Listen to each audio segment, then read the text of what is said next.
How important is colorism in Children of Blood and Bone? With the present casting of the Children of Blood and Bone series now being released, many have been complaining with the casting decisions for multiple reasons, some of which are the lack of African actors, which instead favouring African American and Black British actresses and actors, and others for the seeming abandonment of the colorism plot points, mainly due to the casting of Amanda Steinberg as Princess Amari. Now I want to start this off by stating that this is by no means a dig to Amanda, as she is an amazing actress who ultimately is not entirely responsible for being cast for the role. Yes, she auditioned and accepted the position, but it's ultimately the casting directors who chose her as the actress.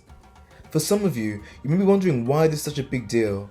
Well, it's due to the sheer significance that Princess Amari goes through in terms of colorism. Being a part of royalty within the books, it explains that she is expected to be of a fairer complexion and is often shamed, largely by her mother for having such a dark complexion than hers. But it is not just her mother, as even the nobles gossip about her dark skin. This is particularly seen in one quote where it states, "I heard she's been pushed to western quarters. She's far too dark to be the king's." Due to her complexion, even those who were of a social class beneath her own questioned her legitimacy, which, as one can see, brings the crowned queen's loyalty into question. Amari's dark skin shapes much of who she is. It explains why at first she is so meek. Her self-esteem has been torn to shreds by her mother, her father, and even the nobles amongst her.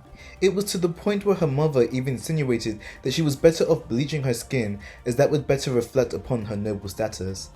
Outside of Amari, the context of displaying this on the big screen would be so relevant, as we still live in a day and age where colorism heavily impacts the Black community. It defines how we are seen and treated within society. For some, it even dictates the opportunities that they are provided to succeed in life.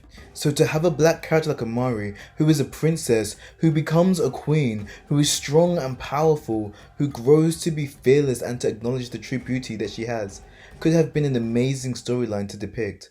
So while I most definitely understand why so many are upset with the casting of Amanda Steinberg, a biracial fairer-skinned woman, as this most likely indicates the dropping, or at the very least glossing over of the storyline, I by no means have any hate for the actress, and I'm sure her depiction of Amari will be made her own.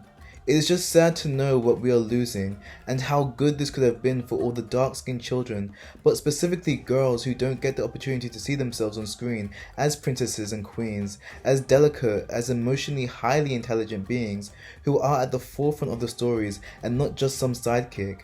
This is what is being lost. This is what so many are in a sense mourning, as Hollywood so often strips this opportunity from darker-skinned women. But dear Magi, these are only my speculations.